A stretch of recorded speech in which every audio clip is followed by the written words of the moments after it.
네, 5시가 되어서 이제 시작하도록 하겠습니다. 안녕하십니까. 저는 주 로스앤젤레스 대한민국 총영사관의 조무경 관세영사입니다. 지금부터 세미나를 시작하겠습니다. 오늘 세미나는 급변하는 통상환경 속에서 트럼프 정부의 관세 정책에 대한 우리 기업의 이해를 돕고 대응 전략을 소개하기 위해 주 LA 총영사관이 주최하였으며 한미 관세 무역 연구 포럼이 후원합니다. 강의에 앞서 오늘 김영환 LA 총영사관 총영사님이 말씀이 있겠습니다. 안녕하세요. 예, LA에 있는 김영환 총영사입니다. 반갑습니다. 서울이 지금 아침 10시고, 캘리포니아가 오후 5시인데, 모두 세미나에 참석해 주셔서 감사합니다. 정말 어려운 시기인 것 같습니다. 무역업 하시는 분이나 물류업 하시는 분들한테는 참 어려운 시기인 것 같습니다. 변동도 많고, 마치 롤러코스터를 타는 기분인데요. 어, 상호 관세로 25%, 또 얼마 뒤에 한미 무역협정으로 15%, 또 다시 25%를 한다고 하다가 이렇게 트럼프 대통령이 상호 관세를 부과했던 근거인 아이파가 사라진 상황입니다.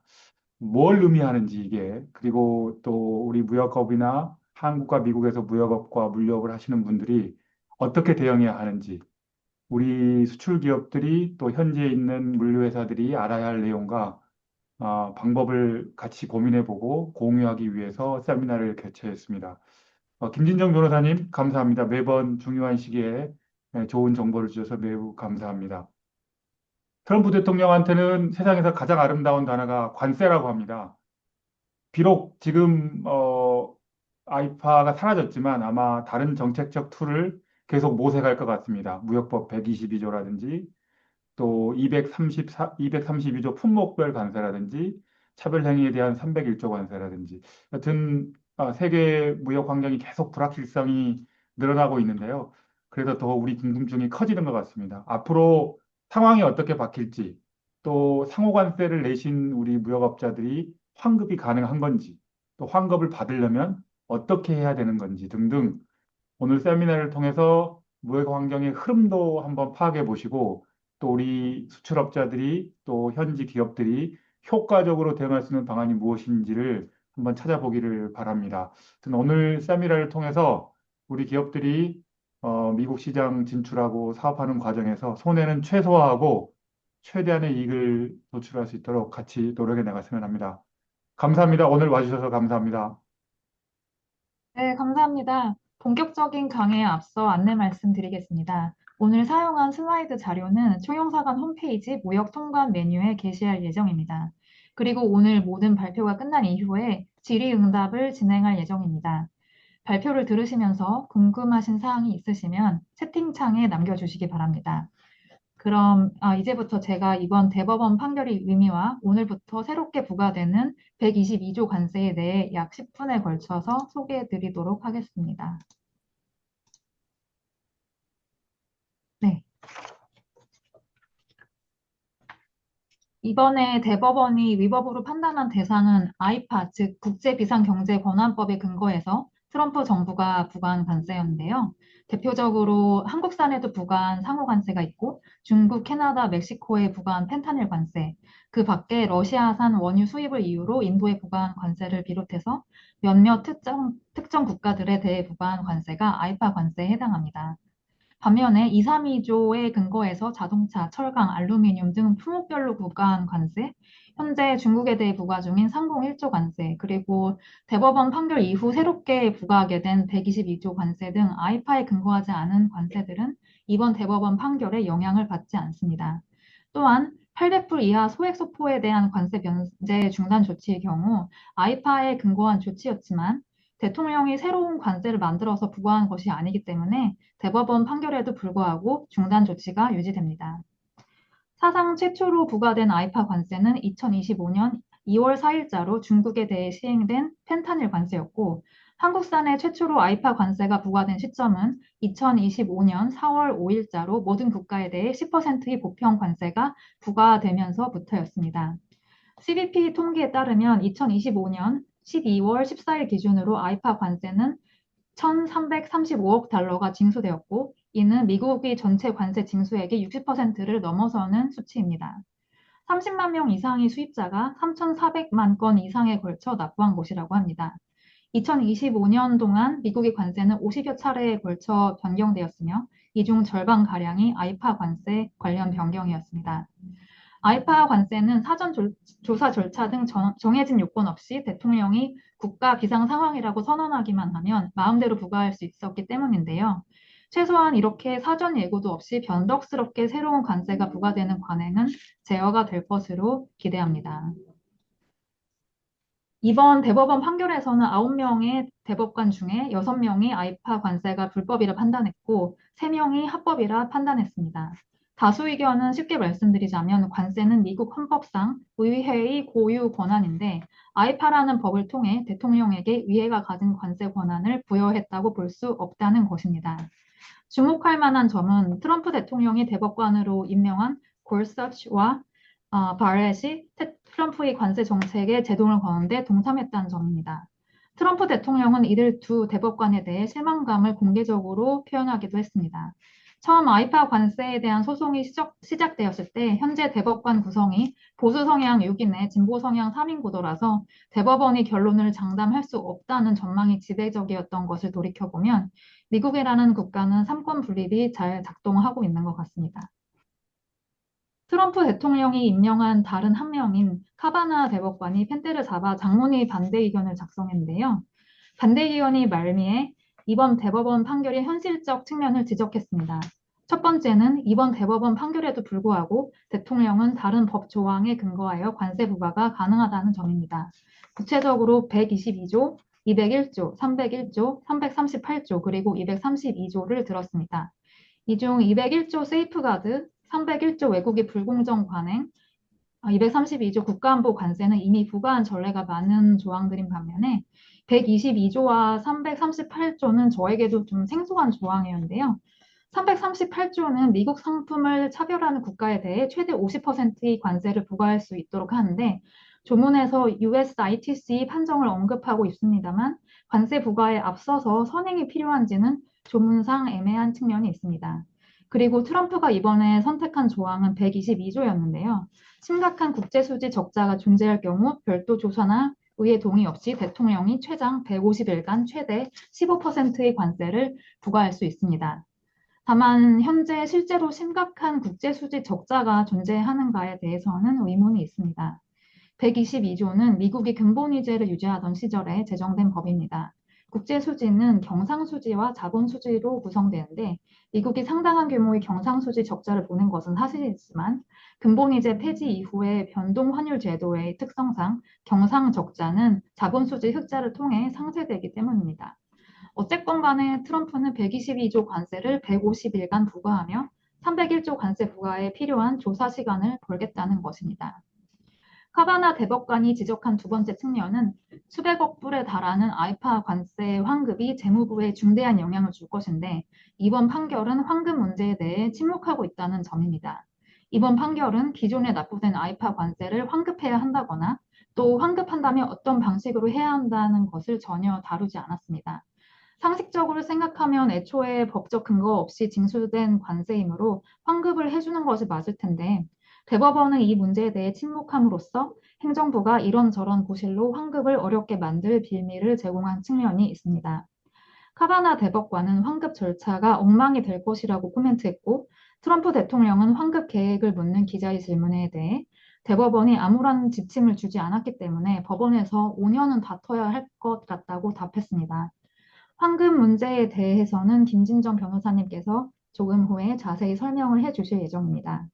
마지막으로 카바나 대법관은 아이파 관세를 지렛대 삼아 주요 교역국들과 미국이 체결한 무역 합의가 흔들리지 않을지 우려했는데요.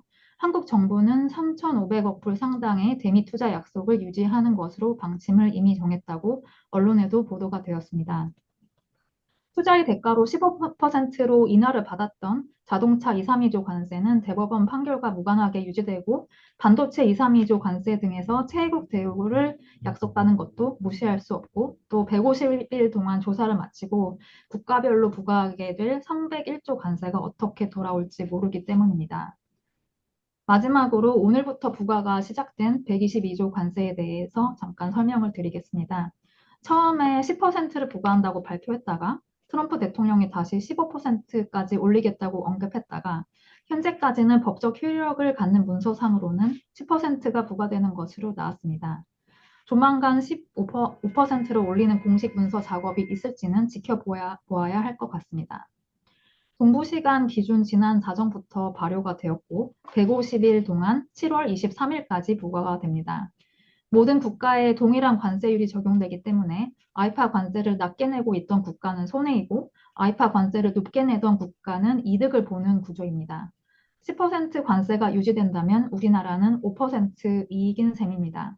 적용 대상에서 제외되는 품목은 기본적으로 아이파 관세의 제외 대상과 같다고 보시면 됩니다. 2, 3위조 관세 대상 품목은 2, 3위조 관세와 중복 적용을 받지 않습니다. 오늘 한국에서부터 선편을 통해 들어오는 수입 물품들은 23일 이전에 선적이 완료되었을 것이기 때문에 선적 예외에 해당하여 122조 관세가 부과되지도 않고 또 아이파 관세는 지난 자정에 종료가 되었기 때문에 운 좋게도 122조 관세와 상호 관세 둘 다 피해갈 수 있습니다. 다만 이번 금요일까지 통관이 완료가 되어야 해서 이러한 혜택을 받는 물량이 많지는 않을 것 같습니다. 제 발표는 이것으로 마치고 김진정 변호사님께서 실무적으로 알아야 할 사항들을 상세히 말씀해 주시겠습니다. 김 변호사님은 관세 전문가로서 저희 총영사관 경제자문위원으로 참여 중이십니다. 변호사님 시작해 주시기 바랍니다. 네, 감사합니다. 슬라이드를 보겠습니다.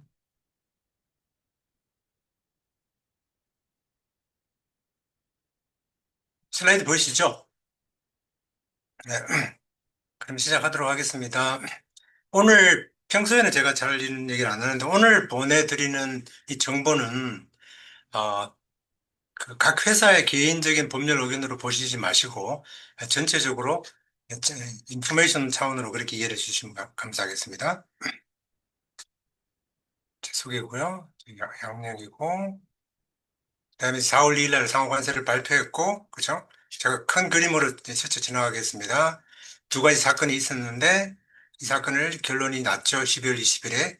심리 대상의 관세는 이런 아이파, 국제비상경제권법 관세였고요. 심리 대상이 아닌 관세는 우리 영사님이 말씀하신 대로 23230일은 아닙니다.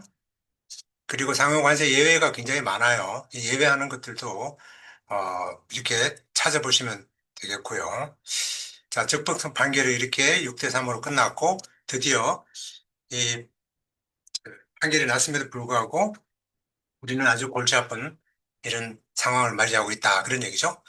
이 타리프가 우리 제일 아름다운 단어라고 우리 정의사님 말씀해 주셨는데 unconstitutional입니다. 이렇게 판정이 났고요. 자, 그러면 여기서 우리가 이제 고민할 텐데, 뭐, 새로 나오고 뭐 그런 건 다 좋지만, 우리 돈을 돌려받을 수 있을까? 여기 포커스를 맞춰보겠습니다. 자, 트럼프 행정부가 지금 대응을 하고 있는데, 행정명령으로 이제 새로운 법들이 나오고, 아까 소개한 것처럼 122조, 232 뭐, 다양한 방법으로 동원을 할 텐데, 오늘 포커스는 여기에 맞춰져 있지 않지만 조금 이해가 필요하기 때문에 제가 설명을 드리도록 하겠습니다. 제가 슬라이드를 하나 보여드리는데요. 이 슬라이드는 제가 2017년도에 만들었던 슬라이드예요. 거의 10년 된 슬라이드입니다. 이 슬라이드를 제가 트럼프 행정부가 처음에 들어왔을 때 우리 기타나 뭐 옥타 다양한 데서 세미나를 시작을 했었는데 2016년 트럼프 들어올 때부터 그때 만들었던 슬라이드예요. 거의 10년 전 슬라이드인데 여기 보면 다 나와 있어요. 다양한 그 법이 나와 있는데 이걸 이제 우리가 무역 구제 수단 즉 트레이드 레머디라 그러죠. 행정부가 마음대로라면 좀 이상하긴 한데 액션을 취할 수 있는 거죠. 다양한 아주 옛날 법도 있고 1930년도 법도 있고 74년 아주 옛날 법들이 있다가 이걸 저 쟁기고 있다가 트럼프 1기 때 사용하기 시작했습니다. 그래서 이제 최근에는 제일 실효적으로 아까 말씀드린 대로 122조가 들어와서 이제 15% 나와 있고 조사 없이 무역부 301조는 중국에 했던 것처럼 똑같이 시행을 할 예정이고 232조도 마찬가지고요. 그다음에 이제 관세법 38조도 이렇게 말들이 나오고 있습니다. 자, 이런 큰 그림으로, 트럼프 대통령이 뭔가 새롭게 관세를 부과하려고 그러는구나라는 정도로 이해를 하고, 넘어가도록 해보겠습니다. 자, 그러면 이 대법원 판결이 도대체 어떻게 영향을 미칠 것인가, 우리, 이런 무역 인더스트리에서는. 자, 일단 관세를 납부한 법적 수입자가 관세를 환급을 받게 됩니다. 법적으로. 당연히 받게 되겠죠? 자, 그 다음에 지금 제가 이제 오늘도 전화를 받은 회사가 있는데 DDP로 수입을 해요. DDP로 수입을 한다는 얘기는 관세를 수출자가 지불합니다. 근데 실질적으로는 그 수입자와 수출자 간의 이 거래 구조를 보면 그 관세를 수입자가 내요. 근데 돈은 수출자가 받게 됩니다. 아주 골치 아픈 일이 벌어질 수 있는 거죠. 그래서 너무 억울하대요. 지금 그래서 그 사람이 관세 환급을 못 받게 해달라는 그런 얘기를 하고 계시는데, 계속 굉장한 분쟁이 저는 일어날 거라고 보고 있고, 바이어와 셀러 간의 환급 분쟁이 상당히 일어날 것으로 예상되고요. 여기 나와 있는 것처럼 우리가 무역 거래 조건에서 셀러와 바이어가 있는데, DDP 조건을 하느냐, FOB 조건을 하느냐에 따라서 다르죠. 그래서 이 DDP나 우리가 LDP로 할 경우에는 이 관세를 인포로 레코드, 즉 법적인 수입자가 지불을 하죠. 그러면 이 관세도 법적인 수입자에게 간다는 겁니다. 환급을 할 때. 근데 이 DDP의 법적인 수입자가 누구냐면 대부분 한국에 있는 회사나 중국에 있는 회사일 경우가 많아요. 그래서 그분들은 잘 모르고 이 환급에 대해서 관심을 안 가질 수가 있어요. 처음부터 자기 돈이 아니었다고 생각했기 때문에. 그 포션을 누가 냈냐면은 수입자가 냈었어요. 여러 가지 뭐 언더밸류도 하고 다양하게 스마트하게 했지만, 그런 아주 판드멘탈한 이슈가 있을 수가 있고요. 자, 아까 말씀하신 것처럼 이 대부분 판사 두 분이 얘기했었어요. It's gonna be a big mess, mess라고 했었어요. 아주 엉망이 될 것이라고 얘기했고, 트럼프 대통령은 5년간, 몇 년간 너네들 소송을 해야 할 것이다. 이렇게 얘기했습니다. 자, 여기서 보면 트럼프 대통령의 뭐가 보인다고요? 지연 전략이 보입니다. 지연 전략이 보여요. 그래서 트럼프 대통령의 지연 전략에 대해서 제가 나중에 좀 말씀을 드릴 텐데, 이 지연 전략에 대응할 방법이 뭔가를 우리가 생각을 해봐야 된다는 거죠. 자, 이 관세 타리프 프로시저를요, 지금부터 제가 한 20분 정도 말씀드리는 것은요, 이 관세 환급의 절차가 그냥 통상적으로, 그냥 우리가 어제 오늘 지금까지 했던 그 절차를, 법적인 절차를 말씀을 드리는 거예요. 그래서 요거랑 조금 이제 현실적으로는 다를 수가 있기 때문에 제가 일단 기본부터 말씀을 드립니다. 자, 관세 환급 절차는 이렇습니다. 관세 환급 절차는 먼저 환급을 위해서 수입자가 ACH를 구자를 개설해야 됩니다. 달리 말하면 내 수입자 그 은행 구자를 통해서 이 관세를 받을 수 있도록 CBP랑 구자를 터야 된다는 얘기죠. 그런 다음에 통관서를 준비하고 통관별로 정산 날짜를 확인하는 것이 굉장히 중요한데 이 정산 날짜가 나중에 상당한 다른 것에 영향을 미칩니다. 그런 다음에 정산에 따른 환급 신청이 달라집니다. 자, 그래서 이거를 약간 우리가 공부를 할 필요가 있는데, 그래서 ACH를 이 에이스라는 시스템을 통해서 신청을 하시면 돼요. 이렇게 해서 수입자가 신청을 하고, 만일에 안 될 경우에는 이 통관사를 통해서 이렇게 이제 신청을 하시면 됩니다. ACH 구자 개설은 2026년 2월 6일부터 ACH로만 환급을 하겠다고 얘기를 했기 때문에 요것을 주의하셔야 되고, 수입자는 에이스 포털에다가 등록을 하면 됩니다.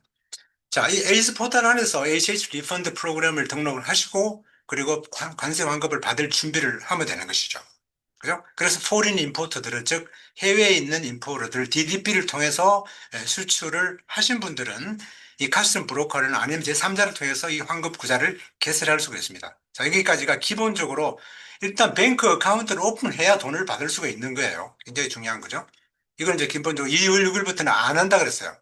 그러니까 수표를 발행 안 한다 그랬어요. 물론 예외는 있습니다. 예외는 있어요. 예외는 있지만 그러나 굉장히 힘들 수가 있습니다. 그래서 일단 이 ACH를 오픈하는 게 굉장히 중요하고, 자, 그 다음에 서류 준비인데요. 서류를, 통관 서류를 이제 세금 명세서죠. 7501이라는 서류가 있는데 이거를 각기 통관사에게 빨리 연락해서 오늘 지금 당장이라도 이 7501 뭉치를 2025년 4월 5일부터 2026년 2월 24일 오늘까지 일어난 이 통관한 이 통관 명세서가 있습니다. 이걸 엔트리 서머리라 하는데 이 통관 서머리를 이 통관 시스템에 다 보관되어 있기 때문에 진짜 버튼 하나 누르면 다 다운을 받을 수가 있습니다. 이 다운을 받아가지고 내가 돌려받을 관세가 얼마인지를 계산을 해봐야 된다는 거죠. 이게 두 번째고요. 그래서 통관 번호별로 다 정리를 하고 원산지다, 품목 번호다 이렇게 잘 정리를 해두는 것이 필요하고요. 자, 그런 다음에 이 통관 일자를 아는 것이 굉장히 중요한데 왜냐하면 수입 신고가 승인된 날짜입니다.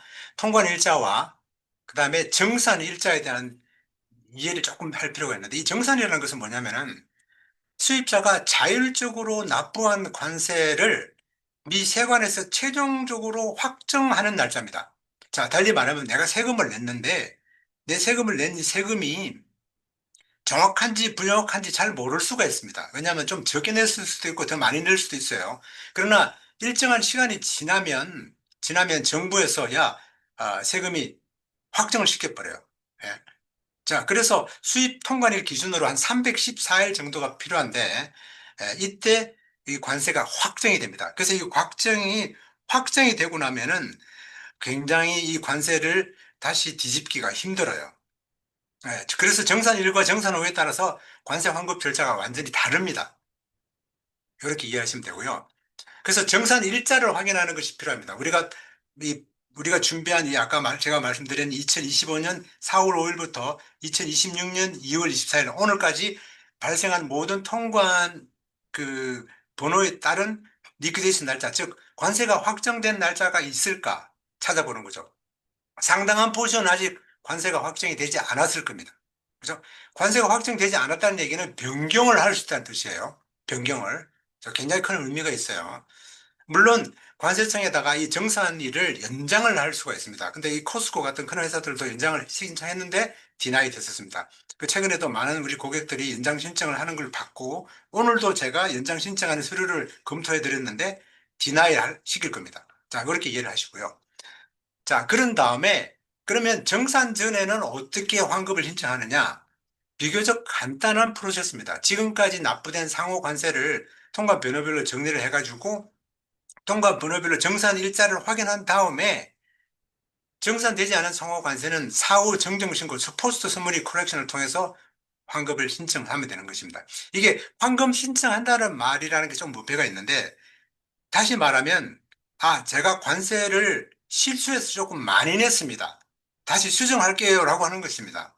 네, 지금까지는 관세가 아이파 때문에 제가 15%를 더 냈습니다. 그러니까 다시 아이파를 빼고 다시 수정 통관을 할게요 라고 하는 것입니다. 그렇죠? 그럼 굉장히 간단한 프로세스인데 이게 실제로 법이에요. 근데 아무도 지금 이 통관사들이 하고 있지 않습니다. 왜냐하면은 가이드라인이 나지 않았는데 잘못 이걸 사후 정정 신고를 했다가 나중에 이게 시스템상으로 받아들이지 않다거나 나중에 뭔가 가이드라인이 나왔을 때 이게 메스업 돼버리면 이 통관 번호들만 나중에 랩다운이 되는 수가 있거든요. 그러니까 이게 너무나 언설턴하기 때문에 겁이 나서 지금 수정 통관을 못하고 있어요. 법적으로 이렇게 하면 받을 수가 있는 건데도. 왜냐하면은 이전에 한국 상호관세가 15%에서 아니 25%에서 15%가 된 적이 있었어요. 근데 한참 동안 25%를 내신 분들이 이거 리트로액티브리 즉 소급으로 적용된 적이 있었어요. 얼마 전에. 그러면 이렇게 통관 코렉션 하면 환급이 돼야 됩니다. 근데 아직 안 되고 있어요. 자, 상당한 의미가 있죠. 이 사후 정정 신고는 통관일 기준으로 300일 이내 또는 정산일 이전에 완료되어야 합니다. 둘 중에 빠른 날짜가 적용이 되죠. 자, 그래서 이게 제가 말씀드리고 싶은 것은 무슨 얘기냐면은 이 수정 통관에 따른 관세 환급 여부가 미 세관에서 구체적 가이드라인에 따라 달라지기 때문에 아직 세부 지침이 발표되지 않았기 때문에 이 공식 가이드라인을 잘 주시를 해야 된다는 것이죠. 지금 이제 대법원 판결이 나고 나중에 설명드리겠지만 대법원에서 이 케이스를 다시 미국 무역법으로 리맨드, 즉 다시 뭐라 그러죠? 다시 환송시켰습니다. 그러면 이 무역법원에서 관세 환급에 대한 명령서, 즉 자지먼트를, 판결문을 정리를 할 텐데요. 그 판결문에 어떻게 나와 있는지 따라 다를 수가 있기 때문입니다. 그러나 그 판결문과 소송을 하지 않는 다른 수입자하고는 관계가 없을 수가 있기 때문에 상당히 복잡해지는 거죠. 여기 조금 이해가 안 갈 수가 있는데, 일단 큰 그림으로 이렇게 생각하시면 됩니다.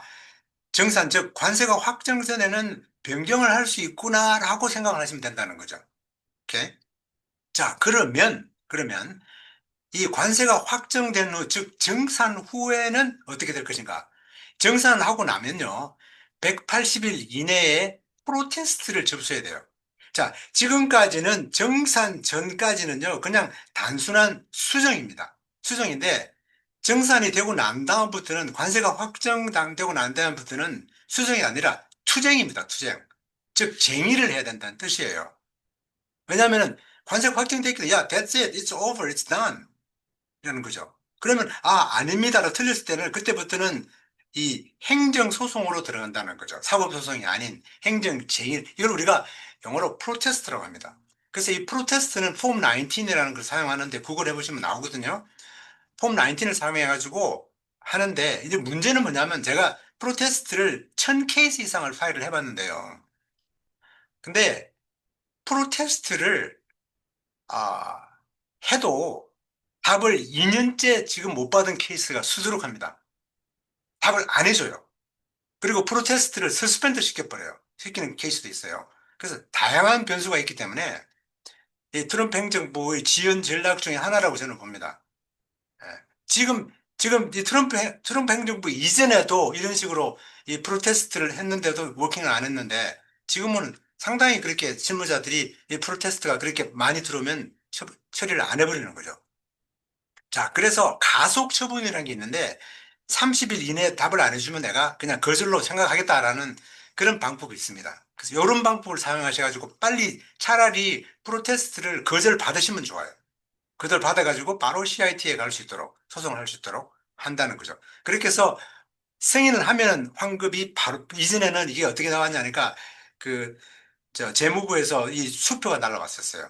저희 사무실로 수표가 날라오면 제가 이제, 이게 이제 고객 이름으로 오는 경우도 있고, 우리 이제 그 파일 이름으로 오는 경우가 있는데, 주로 고객의 인포로 이름으로 오죠.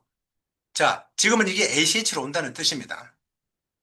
이 거절될 경우는 국제무역법원에다가 소송을 합니다. 180일 이내에 소송을 해야 된다는 거죠. 자, 이게 이제 그, 어, 지금까지 행정, 즉, CBP를 통해서 관세 환급을 받을 수 있는 절차입니다. 자, 그러면 프로테스트를 했는데 거절됐을 경우, 즉, 액션을 안 취할 경우는 어떻게 할 것인가?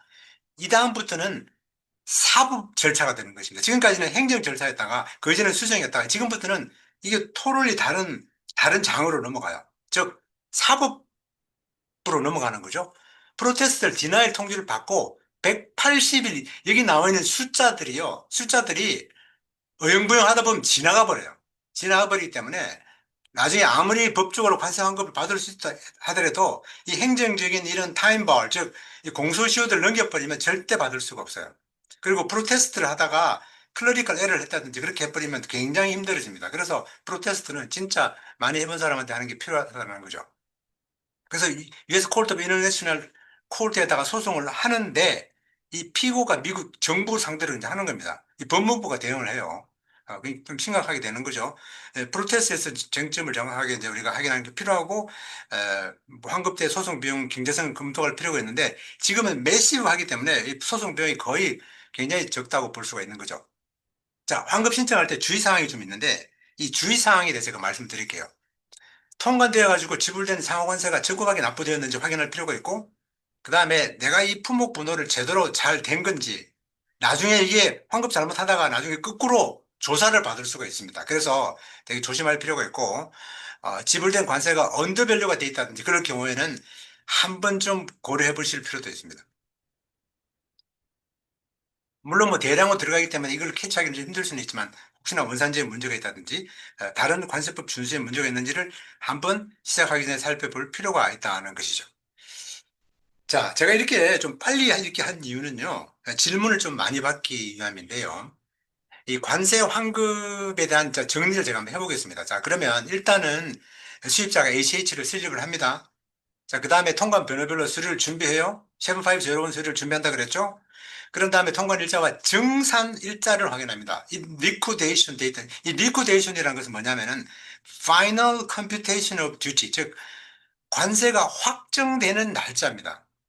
그죠? 예, 그렇게 이해하시고 네 번째는 정산 전 수정 통과는 일반적인 경우에는 수정 통과를 한다. 지금은 아니지만 그런 가이드라인이 저는 내려오리라고 생각은 하고 있는데 지금 이게 너무나 이게 아주 이게 앞이 내일 좀뭐 약간 이게 좀 아무도 좀 말할 수 없는 상태이기 때문에 그러나 절차는 그렇다. 정산 후에는 이의 신청 즉 프로테스트를 한다. 이렇게 이해를 하시면 되고요.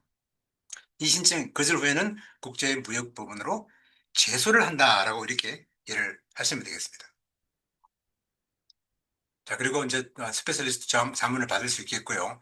자, 제가 이게 설명을 드렸는데도 이게 세관법이라는 것이 평소에 많은 분들이 잘 이렇게 접해보지 않는 거기 때문에 잘 이해가 잘 되지 않는 걸 제가 100분 이해합니다. 그래서 제가 이거를 약간 도표로 한번 설명을 드려볼 텐데요. 이 도표를 잘 보시면 아마 조금 이해가 되지 않겠나 싶습니다. 자, 제가 도표를 한번 보겠습니다.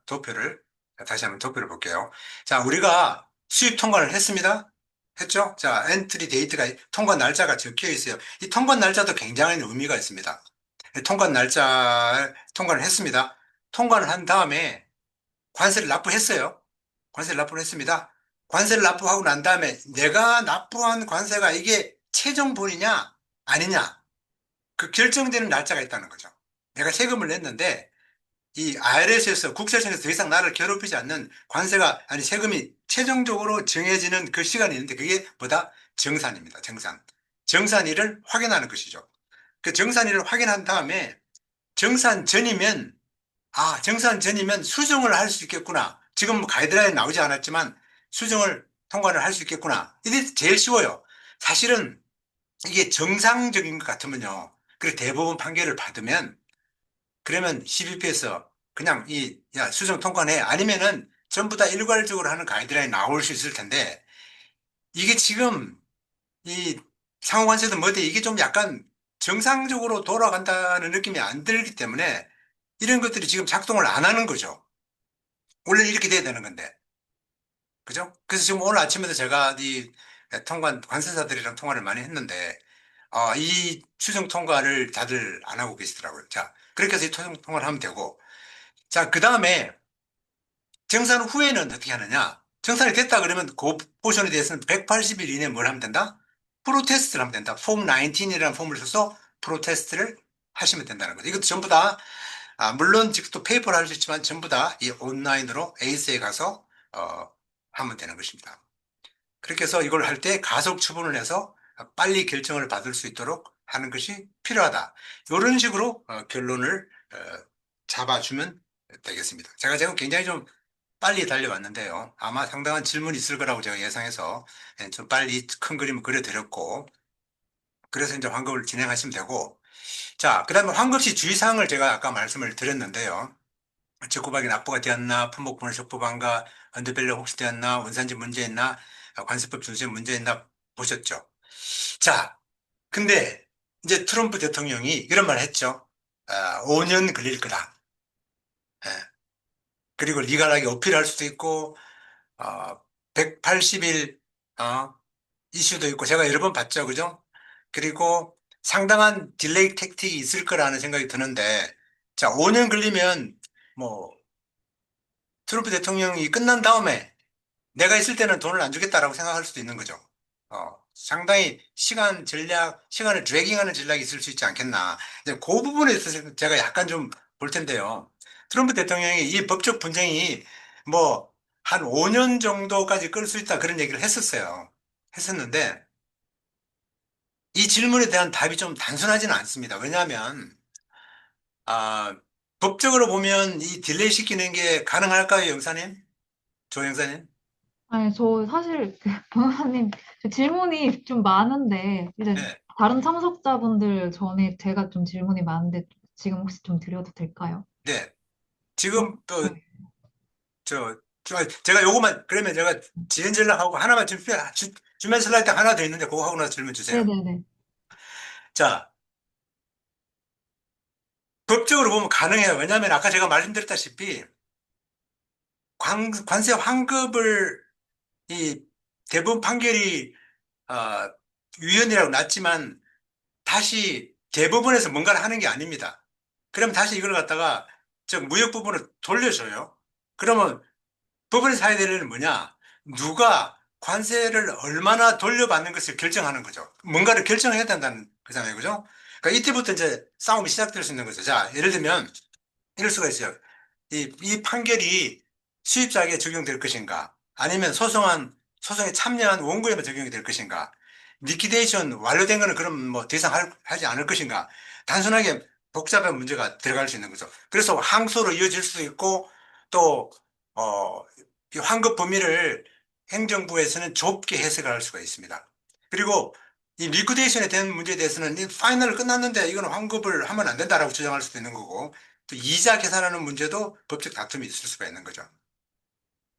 왜냐하면 환급된 포션에 대해서는 행정적인 절차가 있으니까 하라. 다양한 방법으로 상당한 시간이 걸릴 수 있기 때문에 이런 딜레이 전략도 상당히 우리가 고려를 해야 되고, 물론 이게 정치적인 카드이긴 하지만 그 우리 입장에서는 이러한 딜레이 택틱을 고려해가지고 이제 우리가 전략을 세워야 되는데, 행정 절차를 기다릴 것인지 법원의 절차에 참여할 것인지 이 시효를 고려해서 결정을 해야 된다는 것이죠.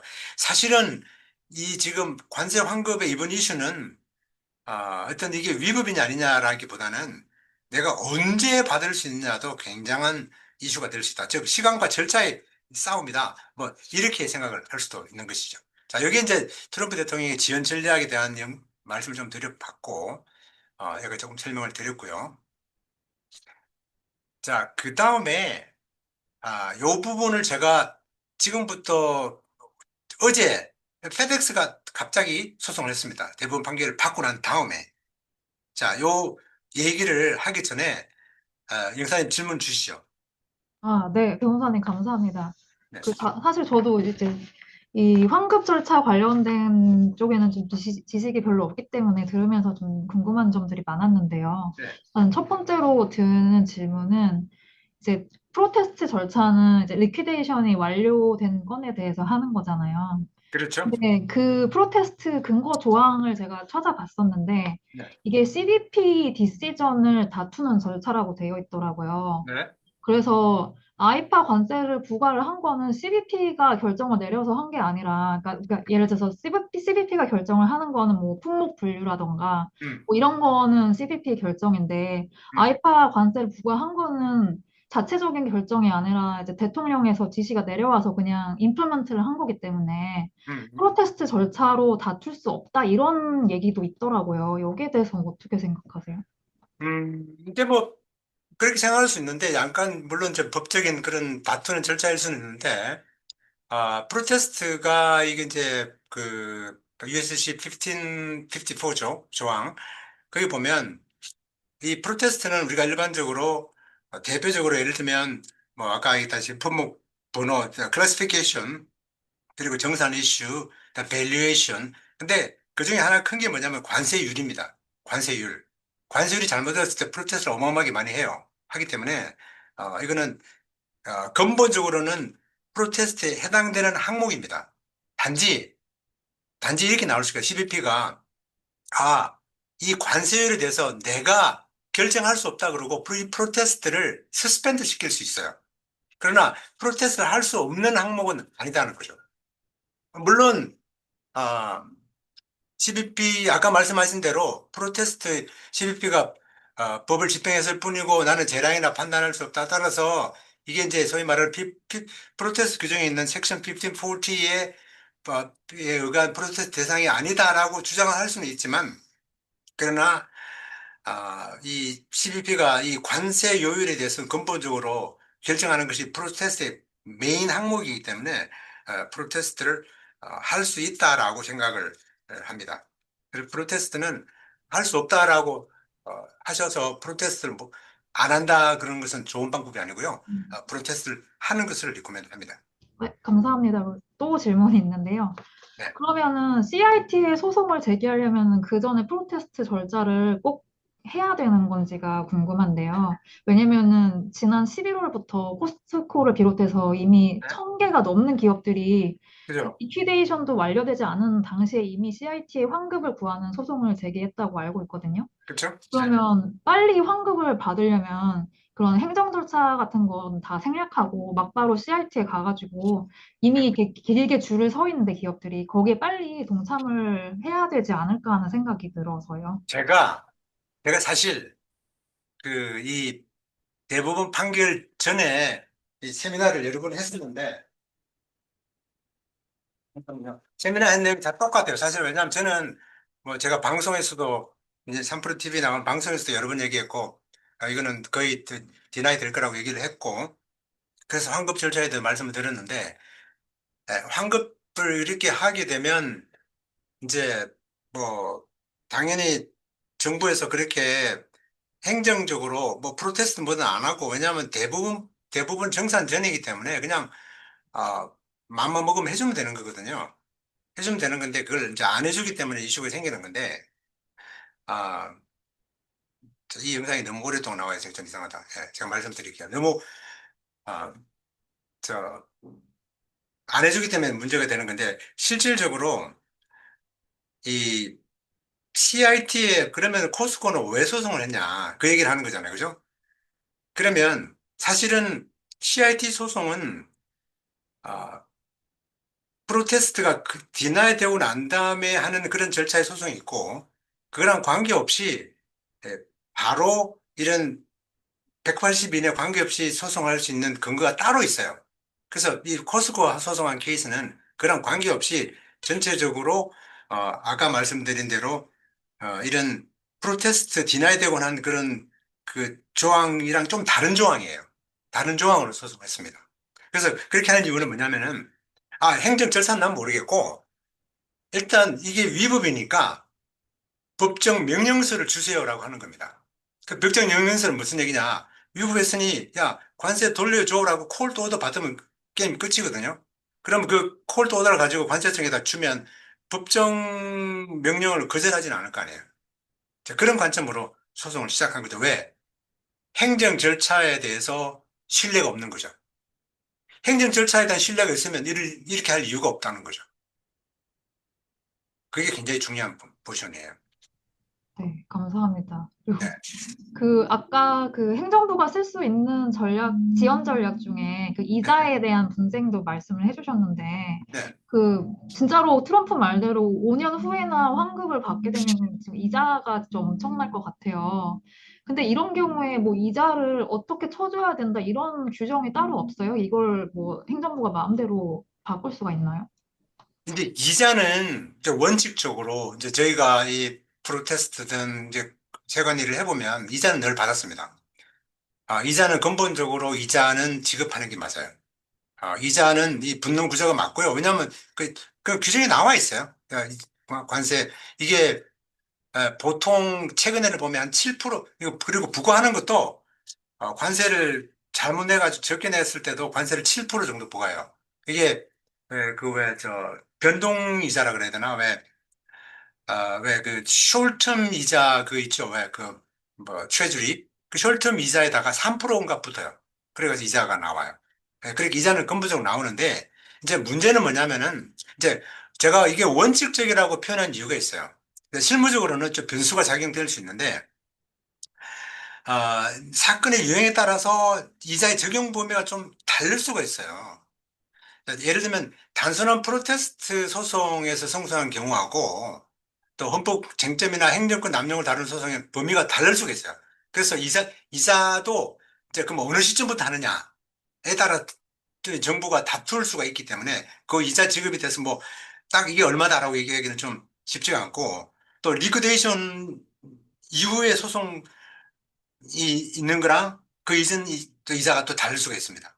그렇기 때문에 이제 이자가 이 어떤 고정된 이자가 얼마 나온다기보다는 이자는 법적으로 가능한데 이자가 얼마가 붙는지는 굉장히 디스퓨러블하다.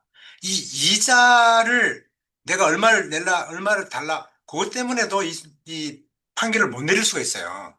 그러면 그걸 가지고 항소를 해버리면, 예를 들면, 하게 되면, 이 결정을 못 내리는 거죠. 그런 리스크가 있는 거죠. 굉장히 좋은 질문인데, 약간 좀 약간 수준 높은 질문이라 요거는. 네. 그 죄송해요. 제 질문이 좀 많아서 그 아까 설명을 듣다 보면은 그 프로테스트 절차를 거친다 해도 지금 CBP가 만약에 뭐 지연 전략을 쓴다고 하면 이제 다 거절을 할 것 같거든요. 그러면 전국적으로는 CIT를 가야 되는 거잖아요. 네. 그러면 그 개별 CIT 소송을 통해서만 이제 환급이 가능한 경우가 생길 것 같은데, 그 지금까지 아이파 관세를 낸 수입자들이 지금 30몇 명이 넘는다고 했거든요. 그러면은 이 많은 사람들이 다 CIT로 가면 이제 법원이 감당이 안 될 것 같아요. 그러면은 이걸 개별적으로 처리를 하기보다는 CIT 입장에서는 어떻게 집단적으로 어떤 시스템을 갖춰서 좀 빠르게 절차를 처리하는 그런 방안을 좀 강구하지 않을까 싶은데, 뭐, 광고하고 있죠. 네. 지금 이제 똑같아요. 저희가 그 2022년도였나? 그 1차, 아니, 트럼프 1기 때 301조 그가 불법이다 해가지고 소송을 저희도 어마어마하게 많이 했는데요. 그때도, 그때도 6천 케이스 정도 파일됐었어요. 지금보다 훨씬 많죠?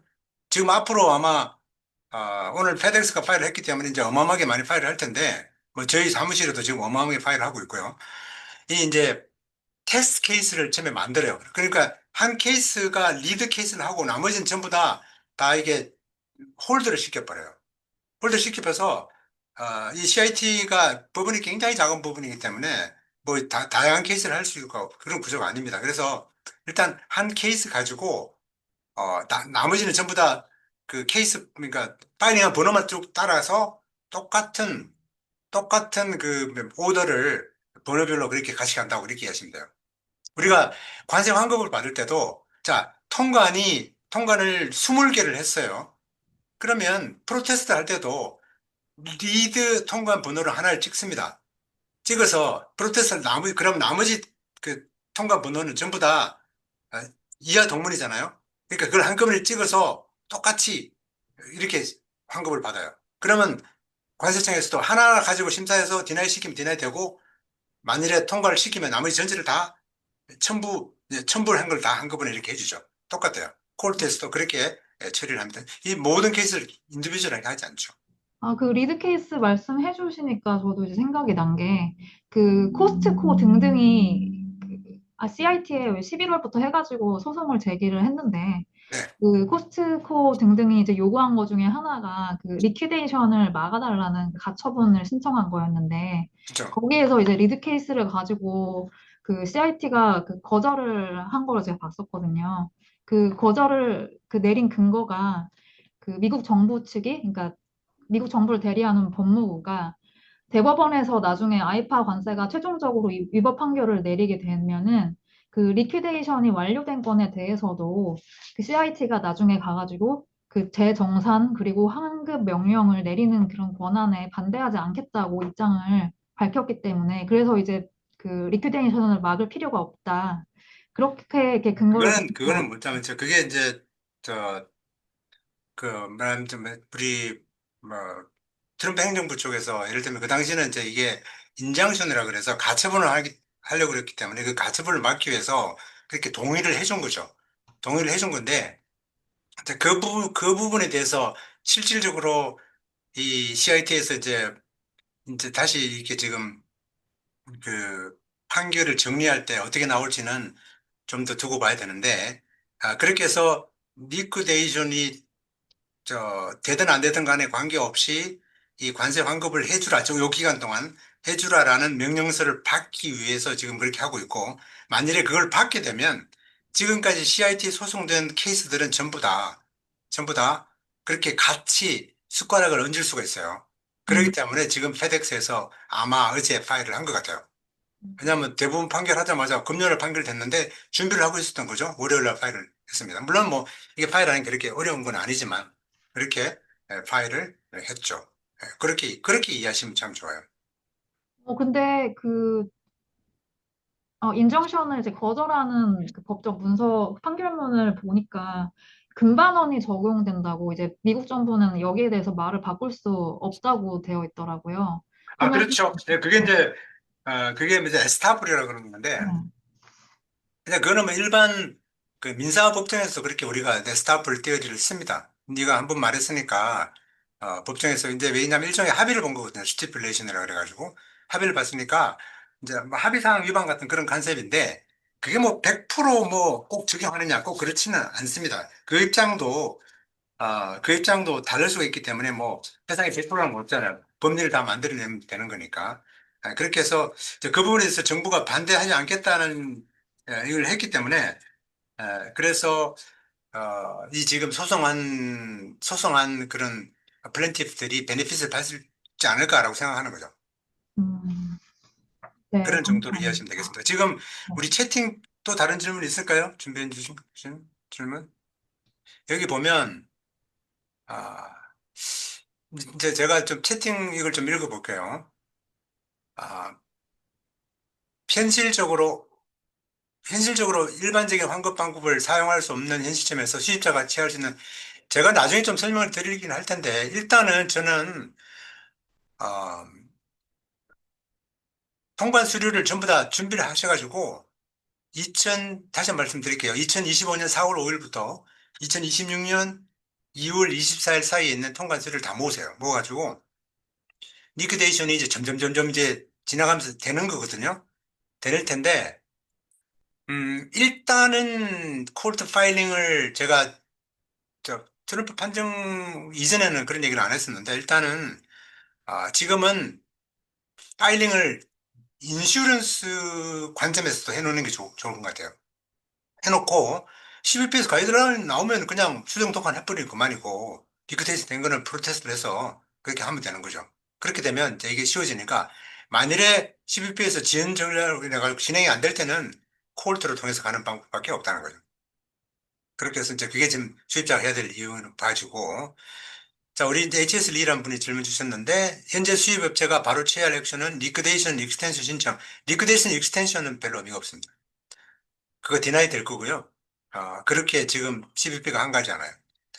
정산 완료전에 대한 엔트리는 PSC 신청.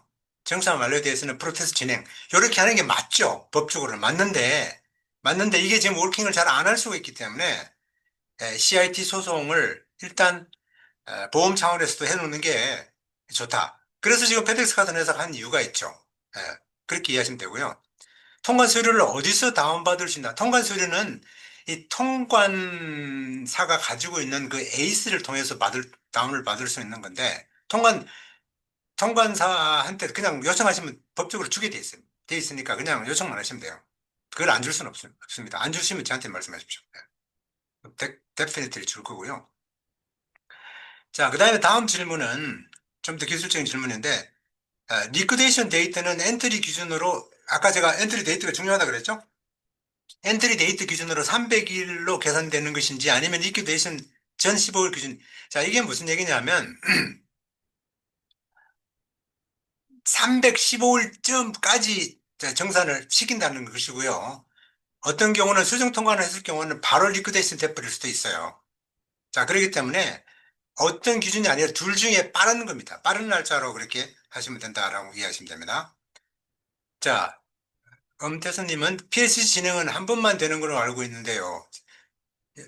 PSC는 수정 통관 전에 할 수가 있는 것입니다. 자, 왜 한 번만 되는 걸 하냐면 리퀴데이션 돼버리기 때문에 하고 싶어도 못 하는 거죠. 그러나 리퀴데이션 안 됐다 그러면 할 수 있는 거죠.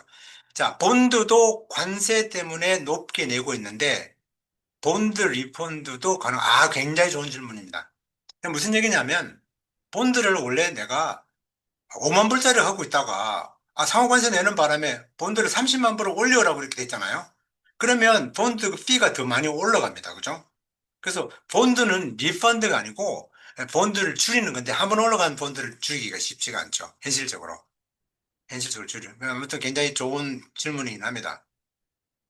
자, 그 다음에 PSC 진행은 한 번으로만 되는, 이걸 아까 말씀드렸고, CIT에서 행정 절차 확정을 기다렸다가 환급 신청을 하라는 것인가요? 아니면 지급 반환 환급, 이게 조금 이해를 충분히 못하신 것 같은데, CIT에서 행정 절차를 얘기해 주는 건 아니고요. CIT는 소송한 사람들에 대해서 법적 명령을 줍니다. 오케이? 그리고 이 행정 절차는 CBP에서 나오는 것입니다. CBP에서 그냥 잘 해주면 그런 문제가 없죠. 자, 리크데이션 되기 전에, 그 다음에 이제 말씀 안 하시고 질문 주시는 분이 있는데, 리크데이션 되기 전에 PSC를 진행하는 도중 리크데이션이 데이트가 지나도 괜찮은가요? 리크데이션 전에 하는 거니까, 그거는 PS 진행이 되면 리크데이션 데이터가 유지되야 되는 건 아니고요. 리크데이션이 끝나버리는 수가 있는 것이죠. 자, PSC를 통과사가 신청하는 걸 수입자 신청하는, PSC는 통과사를 통해서 하시면 되고요. 파일러 코드가 있어야 할 수가 있습니다. 물론 이제 자기가 할 수 있는 수입자가 그렇게 통과를 했을 경우는 가능합니다. CIF로 보내는 경우는 미국 수입자가 환급을 신청해야 하는 거예요. CIF는 관세를 누가 냅니까? 관세를 CIF의 경우는 당연히 수입자가 냅니다. 그렇죠? 그러니까 수입자가 관세를 환급 신청을 하는 게 맞죠? 자, CBP 가이던스에 따라 PSC 환급에 대한 기준이 정립될 텐데 언제 공부될지는 nobody know입니다. 빨리 나오기를 기대하는데 지금 분위기로 봐서 금방 나올 것 같지는 않다. 그죠? 오늘 강의 자료는 받을 수가 있습니다. 영사관으로 가시면 되고요. 자, 화물이 아, 뭐 2월 21일 사실 제가 이게 파일링 어쩌고저쩌고 하는 건 제가 별로 말씀을 안 드리는 이유가 유리한 대로 하십시오. 유리한 대로 관세를 진행하시고 나중에 문제가 되면 그때 내라 그러면 내시면 돼요. 그게 제일 좋은 지금 현재 리코멘데이션이고 좀 은클리어한 거는요. 나중에 CBP에서 클리어합니다. 지금 하는데 이왕 낸 돈을 돌려받기 힘드니까 안 내는 쪽으로 하시면 통관이 안 될 경우는 내시고 통관되면 그냥 그대로 가시면 됩니다.